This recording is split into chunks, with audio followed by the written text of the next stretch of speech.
¿Qué se hace con el diezmo? Yo llego aquí y doy 100 euros, por ejemplo, pero los 100 euros no sé dónde van. O puede el pastor y la pastora irse a cenar al Bulli o donde sea esto. Los 100 euros no creo que... Pero los pastores, ¿de qué trabajan? Entonces, si tú tienes personas que están trabajando, necesitas pagarle un sueldo, necesitas pagarle algo que sea digno para poder vivir. ¿Por qué? Porque todos tenemos que comer, todos tenemos que pagar, todos tenemos que vivir. Yo veo el pastor que, por ejemplo, que viaja a tal país, o que, yo qué sé, o que ha quedado con tal persona. ¿Ese dinero dónde sale? Porque claro, Y luego es la mentalidad. El problema es que a veces tenemos la mentalidad es de escasez. O sea, me están robando en este sitio, pero las navidades no me han robado, ¿verdad? Tú recomendabas y decías, mira, si no quieres dar, no des. O sea, si piensas que no lo des. Y yo te digo, pues es que es así, si quieres no lo des. No te voy a dar dinero.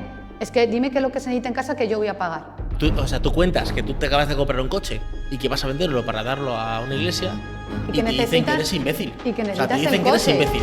¿Por qué digo esto? Porque si yo, cuando tengo 10 euros, no doy 1 euro, cuando tenga 100 no lo voy a dar 10. Y cuando tenga 1000 no voy a dar 100. Y cuando tenga 10.000 no voy a dar 1000.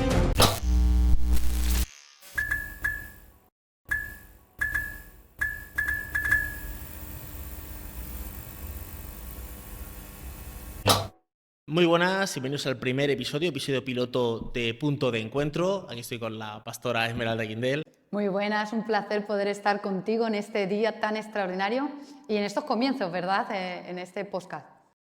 Prepárate para las preguntas. Vamos a hablar de un tema que es un tema un poquito tabú en las iglesias, que es el tema del dinero. Diezmos, ofrendas, vienen más temas, pero de momento vamos a hablar de este primer tema, el tema del diezmo. Para una persona que no es cristiana, que no sabe lo que es el diezmo y nada, ¿cómo le explicamos qué es el diezmo? Bueno, yo lo primero, para dejarlo en base para todos los que nos escuchan, diría que el diezmo es la primera décima parte de todos nuestros ingresos. Eso es la definición que nos sabemos todos que vemos en la Biblia. Ahora, para una persona que no es cristiana, a veces lo puede entender de esta manera, decir, bueno, igual que yo voy a un club social o igual que yo estoy colaborando con una ONG o una asociación, doy mi aportación. Es una manera de dar una aportación. Pero siempre nosotros, por ejemplo, decimos que más allá de que des para ayudar o a bendecir o que todo lo que se lleva a cabo se haga, es algo que uno tiene que tener el entendimiento. Me explico. Porque a veces pensamos que me obligan y cuando tú haces las cosas por obligación, ¿qué es lo que pasa?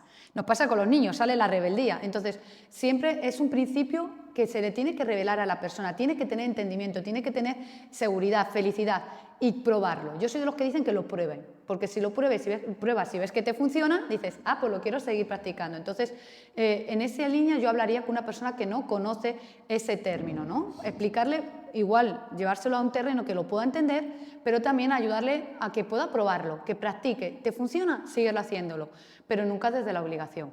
Vale, ahora vamos a las preguntas que todo el mundo tiene en su cabeza.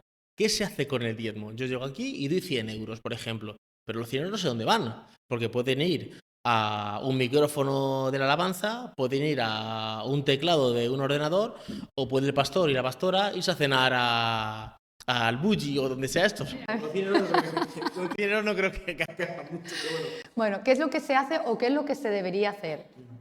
Sean diezmos, ofrendas, donativos, todo lo que entre en una iglesia, lo que se debe hacer primero es una buena contabilidad y un buen registro de todo lo que se entra. De hecho, el otro día estaba hablando con una persona justo de este tema y digo, es que nosotros somos de los que no lo tenemos en B, sino en A. Hay gente que lo tiene la contabilidad en B, pero en A. ¿Por qué? Porque todo se ingresa en el banco, todo se registra, porque queremos estar también de cara legal al Estado, o sea, las cuentas, los impuestos, todo lo que hay que pagar.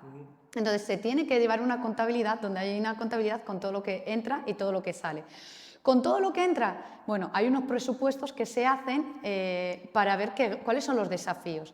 ¿En base a qué se hacen esos presupuestos? En base también a lo que se quiere conseguir. Evidentemente, si yo tengo un micrófono o tengo una silla, imagínate, para que la gente se sienta, tengo que valorar. ¿Qué es lo más importante? Pues a lo mejor que la silla se pueda sentar la persona porque el micrófono a lo mejor puedo seguir usando otro micrófono que antes se utilizaba, ¿no? O existiese. ¿Cómo se llegan a esos acuerdos? Bueno, pues normalmente se suele haber un equipo directivo, un equipo de liderazgo, un equipo de trabajo, el nombre que le quieras poner, donde se pone y se mira a ver qué presupuesto se necesita tener para llevar a cabo esos desafíos que se tienen por delante. Vale. Y entonces, ¿qué opinas de esto que se hablan de los pastores que se enriquecen? O por ejemplo, esta pregunta que hacen mucho, cuando alguien llega a una iglesia cristiana, no una católica, dice, ¿pero los pastores de qué trabajan? O sea, yo me doy cuenta que cuando uno llega a la iglesia católica, nadie le pregunta al cura de qué trabaja. Su trabajo es el cura, ¿vale? O llega, yo qué sé, a una empresa, nadie le pregunta de qué trabaja. Sin embargo, me di cuenta que cuando alguien llega a la iglesia cristiana, lo primero que preguntan, ¿y los pastores de qué trabajan? Claro, quizás puede ser por desconocimiento o quizás por modelos mentales que le está teniendo la persona, ¿verdad? ¿Por qué? Porque en las iglesias no solo los pastores, sino hay muchas personas que están trabajando dentro de la iglesia para llevar a cabo la iglesia. Entonces a veces solo tenemos el concepto del pastor, pero a lo mejor está el secretario o la parte de administración o la parte de mantenimiento, y más lo vemos sobre todo en Estados Unidos, que hay iglesias grandes que tienen muchas personas trabajando con su nómina para poder desarrollar la iglesia. Si entendemos, fijaros, entendemos una iglesia como una organización, aunque sabemos que es un organismo vivo, ¿no? Pero tiene que desarrollarse. Entonces, si tú tienes personas que están trabajando, necesitas pagarle un sueldo, necesitas pagarle algo que sea digno para poder vivir. ¿Por qué? Porque todos tenemos que comer, todos tenemos que pagar, todos tenemos que vivir. Entonces, si ese tiempo que tú lo dedicarías a otra cosa para generar recursos no lo estás dedicando, es lícito. Y ya hablo en general, no solo de pastores, cada persona que se le contrata en una iglesia para llevar X función. Con respecto a lo que me decía de los pastores, entiendo que ha habido abusos, o sea, ha habido abusos, pero por el hecho de que haya abusos ya todo el mundo es malo, no. Entonces, ¿cuál es la clave en eso? Entender que si yo doy, por ejemplo, yo no me voy tanto a ver qué hacen con el dinero, mi corazón es entregar. Al final todo lo que está oculto sale a la luz. Y siempre donde ha habido abusos o se han cogido, como tú dices, el dinero para irse por ahí, pues al final Dios siempre lo saca a la luz.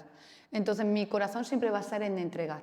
Lo correcto sería, como te estoy diciendo, yo sí que creo que el obrero es digno de su salario. Entonces, ¿de qué trabajan los pastores? Bueno, pues hoy Fran, que es pastor de la iglesia, no está con nosotros. ¿Por qué? Porque justo mientras que estamos hoy Miguel y yo en esta conversación, él está, como se suele decir, con el mono de trabajo, no de pastor, sino nunca mejor dicho, mono de trabajo de obrero, porque está llevando a cabo la reforma de la iglesia, que no es experto, pero se está metiendo. Entonces, porque hay pasión. Entonces, cuando tú ves gente que es apasionada, que trabaja, pero eso es igual que cualquier otro trabajo, ¿no? Cuando ves que hay gente que solo va y al final no cumple con su horario, no hace lo que tiene que hacer y lo que quiere es robar. El otro día me contaba una chica, dice, no, es que contratamos a un contable, pero se robó $10.000, luego pidió 40.000 y al final nunca los devolvió, tuvimos que ir a juzgado. Entonces, al final, quien quiera robar lo va a hacer. Da igual la profesión. ¿Cuál es la clave? Entender que si un pastor está trabajando, es pastor, pastora, ministro, el título que quiera ponerle, o sea, es digno que tenga una recompensa económica que pueda pagar. De hecho, antiguamente, incluso en la Biblia, habla en la iglesia primitiva que venían todos y vivían como en comunidad, donde daban todos los recursos y se administraban entre todos. Fíjate qué curioso, ¿no? Porque hay que vivir, o sea, hay gastos que pagar. Entiendo que la clave no es enriquecerse. Un buen pastor o una buena pastora, su corazón no está en su objetivo, su visión no está en lo material, sino en lo eterno. No está en lo que tiene fecha de caducidad, sino el eterno. Entonces te das cuenta por los frutos, te vas dando cuenta si realmente hay un enriquecimiento o lo que está obteniendo es fruto o recompensa de un buen trabajo. Vale, por ejemplo, personas que llegan a la iglesia y dicen, pero es que yo veo el pastor que, por ejemplo, que viaja a tal país, o que, yo qué sé, o que ha quedado con tal persona. ¿Ese dinero dónde sale? Porque claro, si el pastor no trabaja, o la pastora no trabaja, a ver, yo estas respuestas las sé, lo que pasa es que quiero que la gente las escuche porque yo las sé porque estoy mucho tiempo con vosotros, ¿vale?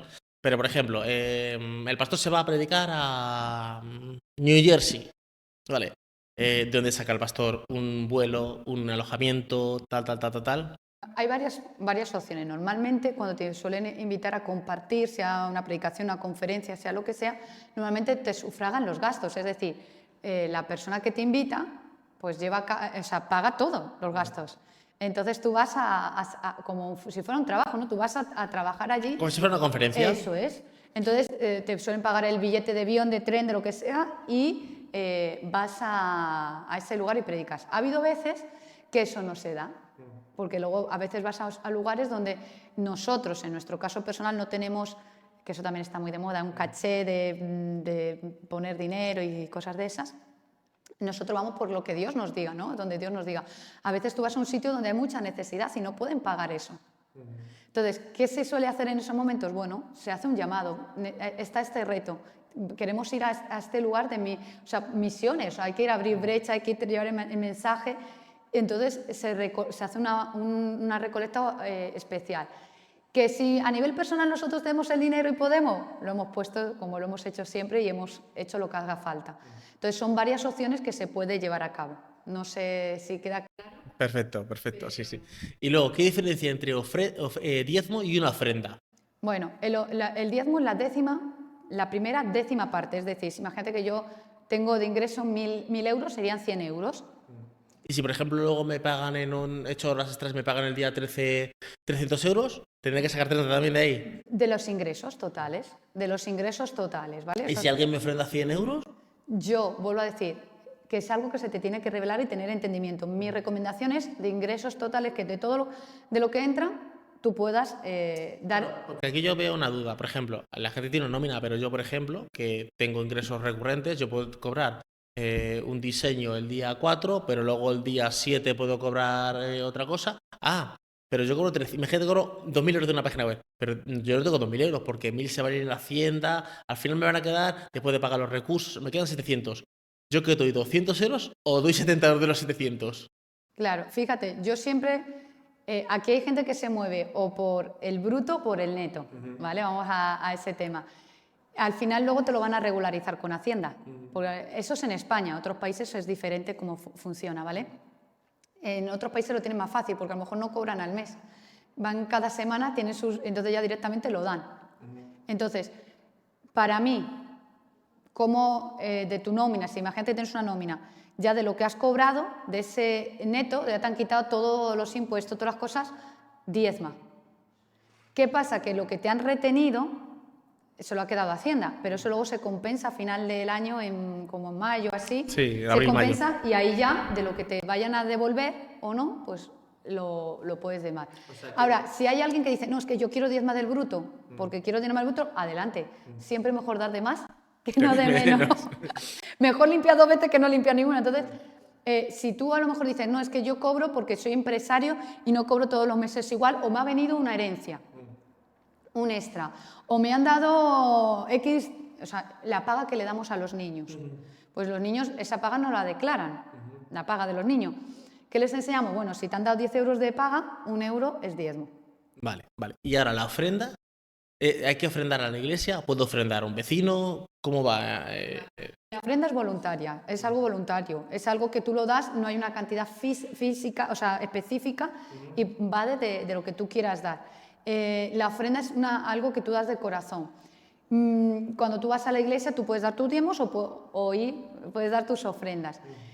La ofrenda en sí está más destinada a darlo a Dios. Entonces, siempre que le pongas un propósito espiritual, no sé cómo expresarlo, está siendo destinado para Dios. Es decir, yo puedo dar una ofrenda a una persona y estoy dándole algo, ¿no? Sí. Pero lo estoy dando no porque te quiero comprar un regalo porque ha llegado tu cumpleaños, sino es por algo que Dios me ha guiado a darte a ti en ese momento. Ahora, ¿qué pasa? Que a veces yo digo, pues nada, yo voy a ofrendar para lo que yo quiera, para este proyecto de la iglesia, este otro, y lo pongo específico. Se puede hacer. Pero ¿qué pasa? Que a veces la persona ofrenda en algo concreto dentro de la iglesia que no tiene el cuadro general y no sabe dónde más se necesita.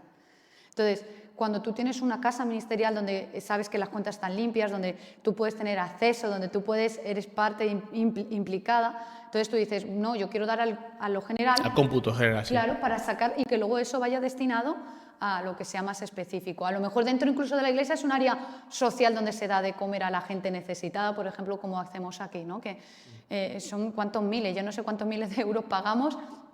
Voy a decir aproximadamente unos 15.000 o 16.000, creo que es al año, que ya solo en la furgoneta, en todos los transportes tenemos que pagar para dar de comer a la gente que está con bajos recursos. es solamente para la logística. Claro, pues es otra cosa que la gente no entiende. La gente dice, es que claro, aquí dais no sé cuántos kilos de comidas y toneladas, ya, pero es que esto os lo da el banco de alimentos, ya, pero ¿quién coge el tráiler para ir al camión? Eso hay que pagar. El banco de alimentos dice, yo te doy el alimento, pero tú ven a buscarlo. Y La ahí es la furgoneta, la gasolina, gasolina, la gente. seguros y cuando vienen los camiones grandes, que eso hay que pagarlo. O sea, la gente no nos lo da por el lugar donde tú estás. O sea, el alquiler del lugar donde tú estás o el lugar físico donde tú estás tienes que tenerlo. Tú sabes que ahora estamos de obra y remodelando todo el almacén para la comida. Entonces, todo eso también es economía.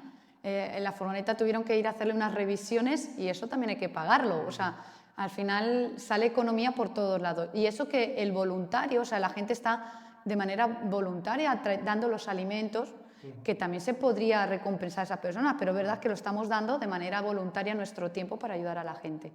Un concepto que le pasa mucho a la gente cuando llega y me dice, es que esto de la ofrenda es para Dios. Pero ¿cómo para Dios? Si esto se va a hacer una puerta, se va a comprar una silla o se va a llenar gasolina de una furgoneta. ¿Cómo que esto es para Dios? Dice la Biblia, y esto ya me pongo muy así, pero dice, el que le da al pobre le presta a Dios. Es decir, ya cogiendo ese concepto, es decir, yo tengo un objetivo, ¿por qué es para Dios? Porque amarás al Señor y a tu prójimo. Entonces, si yo estoy haciendo también algo por el prójimo, también se lo estoy haciendo para Dios. Hay un proyecto de iglesia, hay una misión de poder ayudar a la sociedad, de que las familias sean restauradas. Entonces, en pro de toda esa visión, es como en una casa. A veces pensamos, no, es que solo para la comida, ya, pero es que hay que mantener la nevera. Si yo no pago la nevera, ¿de qué me sirve comprar la cerámica, la luz, todo? Hay que agua. pintar, escucha, y cuando hay que pintar, o cuando tienes que gastar para planchar. O sea, por ejemplo, cuando tú planchas eso bien desagradecido, porque no se nota, al día siguiente ya está todo... Pero son cosas que hay que hacer, pues es lo mismo. A veces uno le gustaría no tener que estar cambiando a lo mejor o poner una puerta, o la luz que se ha fundido y tienes que cambiar, o la silla. El otro día yo veía una silla que la miraba y no había manera de arreglarla. La puse aparte a ver si algún experto en soldadura puede arreglarla, porque mira que yo intentaba, pero es que eso no había manera. Entonces hay que arreglar esos pequeños detalles, pero que al final son muy importantes, porque una silla es tan importante para que una persona se pueda sentar y ese día pueda recibir una palabra, que quizás es la palabra que necesitaba para que su vida cambiara. Entonces, al final todo es necesario, y claro que lo haces para Dios, porque tú no lo das a una persona. La intención de tu corazón es, Señor, lo pongo en tus manos, ¿para qué? Para que muchas personas al final pues sean bendecidas. Claro, yo creo que el mensaje es, en vez de para Dios, es para la obra de Dios. Pues una silla, una puerta, un suelo Pero o como tú lo dices, que... la obra de Dios. Yo digo Al de final Dios, es sí. para Dios, porque es la obra de Dios. Dios. Luego, claro, hay otro tema que es el tema de ofrenda, diezmos, y luego está una cosa que se hace a primero de años, que es las primicias. Claro, llega uno y dice, es que aquí solo estoy soltando dinero, o sea, aquí lo único que hago es soltar pasta. Llego, claro, porque la gente, yo te voy a decir el pensamiento que tiene la gente, porque yo no nací cristiano, ¿vale? ¿Qué es? La gente se está acabando con mi dinero. Me quitan el 10% de todo lo que tengo, ¿vale? Luego vienen que si hay que ofrendar a no sé qué historia. Ahora vienen con unas primicias. Pero si yo vengo de la cuesta de enero, ¿qué primicia voy a dar? Si yo ahora mismo vengo de los Reyes, de la Navidad, yo no tengo un duro. Y ahora voy a darlo aquí. Y te voy a contar un testimonio mío. Yo hace unos años, cuando estábamos en la anterior iglesia, era el tema del diezmo y tal, y yo tenía, pues no sé si era 20 euros y un sueldo, ¿vale? Y yo digo, bueno, los 20 euros yo no los voy a dar, o sea, yo no voy a dar 20 pavos aquí. Entonces, yo tengo un sueldo, pero claro, si doy el sueldo, ese es el sueldo que voy a utilizar para luego pagar el tren. Yo di el euro este sueldo y lo doy, ¿vale? Luego, termina la reunión y yo llego al tren y claro, digo, no tengo el euro o el euro 50 o 3 euros, lo que era fuera, era con los niños, para el tren. Voy a tener que meter los 20 euros. Claro, empezar a darme monedas y yo un cabrero, porque claro, es que ahora he dado el euro allí, entonces ahora me tengo que ir en moneda suelta, bla, bla. Entonces, también yo creo que también es un poco un tema de mentalidad, de la mente. O sea, yo siempre pienso que si tú vas a un sitio y piensas que te está robando, no des. O sea, no pierdas tu tiempo. O sea, es como cuando alguien ve un vídeo y dice, no me gusta. Pues ¿qué haces viendo un vídeo de 15 minutos? Corta el vídeo y vete. Yo entiendo que tú aquí en el vídeo puedes hacer el comentario, ¿vale? Comentar lo que tú opinas, ¿vale? De hecho, dejar aquí si queréis preguntas para los siguientes podcasts, ¿vale? Pero lo que no entiendo es que alguien vea un vídeo de una hora y diga, no me gusta. Pero, ¿eres tonto, chico? ¿Eres tonto? ¿Qué haces viendo un vídeo de una hora? Yo veo una cosa no me gusta y al segundo la estoy quitando. Entonces, si tú llegas a una iglesia y dices, es que yo no voy a dar 20 euros porque se lo van a quedar los pastores. Chico, pues no lo des. Porque, ahora, antes de ir a las primicias, hay una contabilidad, o sea, aquí estáis pendiente de, oye, este ha ofrendado, este creo que no ha dado diezmo hoy. Porque yo sé que hay iglesias, yo vengo de una iglesia cuando era más pequeño, que se contabiliza todo. Este año no, este mes no has ofrendado. O por ejemplo, me acuerdo que había un retiro y solo podía ir la gente que estaba bautizada, si no, no podías ir. Pero resulta que el hijo del pastor o el hijo de no sé cuánto, del amigo de tal, que no estaba bautizado, iba. Entonces, yo creo que al final se hace un modelo mental de, como aquí esta iglesia pasaba esas cosas, todos son iguales. Entonces tú ya vienes con tus prejuicios. Muy interesante, ¿por qué? Porque es cuestión de mentalidad. Y esa mentalidad, ¿cómo se nos ha ido formando? Una de las cosas que acaba de decir Miguel es por mis experiencias pasadas. Entonces, como aquí se hacía de esa manera, pienso que ahora se va a hacer de la misma manera. Pero tu casa, a día actual, no es igual que cuando tú estás con tus padres, hay cosas diferentes. Pues lo mismo pasa en cada lugar donde estamos. Entonces, ya partiendo de ahí, y luego es la mentalidad. El problema es que a veces tenemos la mentalidad de escasez. O sea, me están robando en este sitio, pero las navidades no me han robado, ¿verdad? Todo el consumismo que tenemos, por ejemplo. Y es algo de mentalidad. Porque venimos de una guerra, una posguerra, de todo lo que venimos, la historia, sobre todo, por ejemplo, aquí en España. Hay otros países que no tienen esa mentalidad, tienen una mentalidad de dar. Y me sorprende empresas que siempre, incluso sin ser asiduas a iglesias, sin ir, dan a las iglesias, porque saben que es un principio que les bendice y que Dios les bendice. Pero hay en otras culturas o en otros países donde les cuesta, pero ya no en las iglesias, en general. El otro día estaba una persona y decía, ay, pues yo ahora voy y le pido en el McDonald's, creo, en el Burger, una de esto, y le voy a volver a pedir el helado que no me lo ha marcado, y es como la picaresca esta de querer robar hasta, escucha, ¿qué te hace 1 euro, 2 euros? No te hace nada. Entonces yo creo que es cuestión de mentalidad. Entonces hay gente que tiene una mentalidad pobre, y por eso está como a la defensiva, o quizás porque ha vivido abusos. Entonces, cuando tú empiezas a ser libre de eso, vives más feliz. Tú recomendabas y decías, mira, si no quieres dar, no des. O sea, si piensas que no lo des. Y yo te digo, pues es que es así, si quieres no lo des. O incluso si te animas, prueba. Y mira a ver, porque esto es como todo, durante mucho tiempo pensé que se robaba. Y si ahora veo que no, darme un periodo de prueba de descubrir y de vivir esa experiencia de dar. Yo le lanzo el desafío, ¿no?, de poder dar. Y con respecto a las primicias, bueno, en la Biblia hay muchos principios económicos. A día de hoy lo pensamos solo en euros, dólares, libras, o sea, en pesos, miramos en moneda, pero es que antiguamente no se lo daban en la moneda, daban en especie. O sea, daban pues el animal o daban la comida que hacían, lo que era el fruto de sus manos. Entonces hay varios principios, hemos hablado del diezmo, de las ofrendas. Otro principio que antes estabas mencionando es la primicia. ¿Y qué se hacía? Pues era como marcar el año, marcar el principio. Lo primero es para Dios. Entonces, como que quiero una bendición especial, quiero lo que yo tengo en mis manos, se lo quiero poner a Dios y sé que lo mejor es para Él y Él me va a bendecir el resto.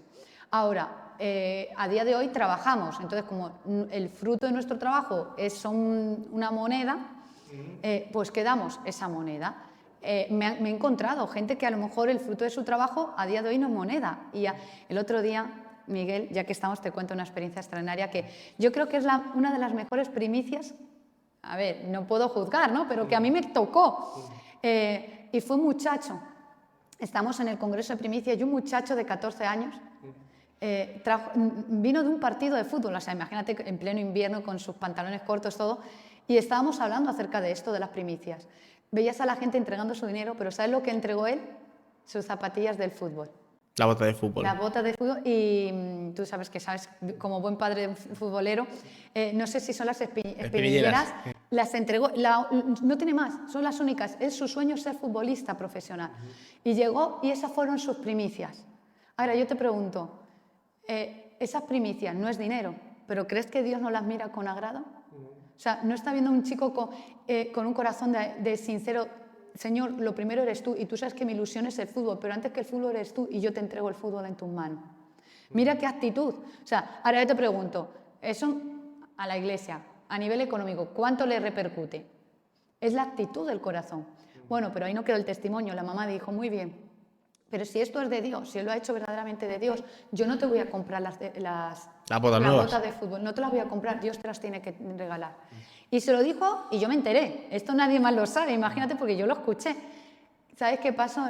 Eso fue, un fin de semana. Al fin de semana siguiente, el chico estaba contando un testimonio públicamente, decía, y contaba esto, que él entendió que quería entregar sus botas y sus espinilleras, pero es que durante esa semana se acercaron 2 personas que le compraron unas botas y unas espinilleras que no sabían nada. Sí. A ver, esto, si no eres cristiano, te cuentas te crees que es un cuento chino, pero esto me ha pasado a mí. Yo dar un dinero para el punto de encuentro, a veces incluso ofrendas, como tú dices, en especias. Oye, ¿qué hace falta? Y dice el pastor, me hace falta 5 sillas, pues compra 5 sillas. Hay gente que se siente más cómoda así. Dice, yo antes de dar 100 euros, prefiero comprar una mesa que hace falta para la iglesia, que vale 100 euros, o lo que sea. Pero escucha, si alguien quiere empezar así, que empiece, ¿vale? Porque lo importante es dar. Ahora, yo te pregunto, es como si tú ahora mismo le dices a Sandrine, no, yo no te voy a dar dinero. Sandrine es tu mujer, para los que nos están escuchando. No te voy a dar dinero. Es que dime qué es lo que se necesita en casa que yo voy a pagar. ¿Qué me está hablando? Que hay una falta de confianza. Claro, es la falta de confianza, porque te estoy diciendo, no, ¿quieres ropa? No, yo te voy a comprar el pantalón, pero no te voy a dar dinero para el pantalón. O sea, no hay una confianza de decir, yo te doy para el pantalón y tú compras el pantalón que quieras, ¿vale? Entonces, a lo que iba con el tema de esto de dar. Entonces, a veces que yo he dado para una cosa o lo que sea y decir, ahora me he quedado sin gasolina. Y de repente venir alguien que no sabe nada, no tiene ni idea. Y de repente, pero esto es literal, esto es ir a un supermercado, a un sitio con un amigo mío y decirme, pues vamos a pasar a la gasolinera y ya te lleno el depósito. No sabe nada, no tiene ni idea. A ver, la mente siempre está intentando justificar y dirá, sí, pero seguro que ha visto el contador, que es que no tenía... Bueno, escucha, nos pasó a nosotros. Empezamos la obra, bueno, antes de la obra, venimos a este lugar donde estamos, que lo hemos comprado. Y claro, salimos de la pandemia, números negativos, lo que a todo el mundo le pasó así, ¿verdad? Y Dios nos dice, tenéis que comprar. Venimos a comprar y claro, había que pagar unas cantidades que no teníamos. Y Dios nos dice, vosotros sois los primeros que tenéis que dar. Y nosotros, Señor, ¿qué vamos a dar? ¿Qué es lo que tenemos? Teníamos un coche que habíamos comprado, o más bien lo estábamos pagando. Estás pagando, sí, que tienes una cuota. Una cuota de un coche. Pero el coche era nuevo, de estos coches que tú dices, bueno, nuevo, a ver, sí, Sí, o sea, ya... un año o lo que sea. Sí. Eso es. Así que lo vendimos, no se lo dijimos a nadie. Porque tú lo dices y parece de loco. No, o sea, tú cuentas que tú te acabas de comprar un coche y que vas a venderlo para darlo a una iglesia y te dicen que eres imbécil. Y que necesitas, o sea, te dicen el que eres coche. imbécil. Nosotros necesitamos el coche para movernos para las diferentes actividades con los niños, las extraescolares, para arriba y para abajo, para moverte. Pero Dios nos habló y nosotros lo vendimos. O sea, nosotros nos movimos. ¿Te puedes creer que eso, el último día que entregamos el coche, todos los papeles que se firman en la casa del compraventa del coche, recibimos una llamada en ese mismo día? Estábamos cenando mi esposo y yo en casa, nadie más. Y yo le decía, bueno, ¿y ahora qué vamos a hacer? Pues no tenemos coche, ¿cómo vamos a movernos ahora esta semana? Recibimos una llamada de teléfono, nadie sabía nada, y nos dice, ¿sabes qué? No sé por qué, pero es que Dios está poniendo en mi corazón que os diera mi coche. Y yo no entiendo el por qué, porque vosotros tenéis un coche mucho mejor, tenéis un coche que es que no necesitáis. Y era Dios poniendo en el corazón de esa persona que nosotros necesitábamos un coche. ¿Por qué te digo eso? Porque al final Dios se encarga. O sea, hay que probarle. Yo siempre digo, pruébale y te vas a sorprender, porque Él se encarga de todas las necesidades. Y al final aprendes la verdadera riqueza, que no es simplemente tener en el banco, sino es una riqueza integral en todas las áreas. Y porque el problema de la gente es que al final el dinero muestra lo que es. No es que salió un pastor que robó, no es que esta persona que se... Escucha, no es que el dinero los cambió, es que el dinero muestra quién eres tú. Entonces, si tú eres una persona que sabe administrar con mucho y con poco, te va a dar igual, o sea, tener mucho o poco, vas a seguir siendo la misma persona y el dinero no te va a cambiar. Y eso es la clave. A todos los que nos estén escuchando, que busquen las verdaderas personas, que el dinero no les cambie. Que el dinero no muestre, o sea, que sean gente limpia de corazón y que utilicen el dinero como un medio, no como un fin. Justo antes diciendo esto me viene otra pregunta, que es cuando alguien dice, claro, es que este puede dar dinero porque se tiene mucho dinero. O cuando llega un rico, un millonario, un futbolista que ha donado dinero y dice, claro, es que claro, con ese dinero también donará. ¿No crees que si tú no donas en lo poco, en lo mucho no vas a donar tampoco? Es que escucha, yo creo que a veces pensamos que los que tienen grandes cantidades, yo luego me pongo a pensar, ¿no? Digo, es que su estilo de vida es también gastar mucho más. Y esto lo sabemos a nivel impositivo en España. O sea, llega un momento que si, hay gente que no le interesa que le suban un poquito más el sueldo porque al final le crujen en impuestos y al final pagan más. Entonces, ¿por qué digo esto? Porque si yo, cuando tengo 10 euros, no doy 1 euro, cuando tenga 100 no lo voy a dar 10, y cuando tenga 1000 no voy a dar 100, y cuando tenga 10.000 no voy a dar 1000. Porque es mi corazón que en lo poco tengo que demostrar que soy fiel. Si yo cuando estoy de novia con mi marido, con el que ahora es mi marido, estoy de novia al principio, no soy fiel en el noviazgo, no lo voy a ser en el matrimonio. Si yo no soy fiel en lo poco, en lo mucho tampoco lo voy a ser. Si tú tienes 1 euro y te cuesta dar 10 céntimos, cuando cobres 10.000 te va a costar un montón dar 1.000 euros. Claro, te va a costar mucho por cantidades. Para la gente que no sea de España, en España hay un problema que es que tú puedes trabajar más y cobrar menos. O sea, yo tengo un caso de una persona que cobra unos 1.000 y pico, 1.000 y algo, ¿vale? 1.400 y pico, y un mes dice, necesito hacer horas extras para ganar más dinero. Y entonces he hecho todos los días 2 horas extras, y los sábados también iba a trabajar. Y dice, genial, yo creo que este mes me voy a llevar 2.000. Cuando llego la nómina, 1.200. ¿Por qué? Porque he subido del tramo impositivo, me han subido el IRPF y he cobrado menos. Claro. O sea, y además se dijeron, lo máximo que tú puedes echar de horas son esto, porque a partir de aquí se lo queda Hacienda. Claro. Entonces, yo creo que la clave, fíjate, más allá es que vengamos con un corazón de entrega, de dar, de estar libres, de que no nos ate el dinero. El problema es que la gente piensa que el dinero hace la felicidad y al final somos esclavos del dinero.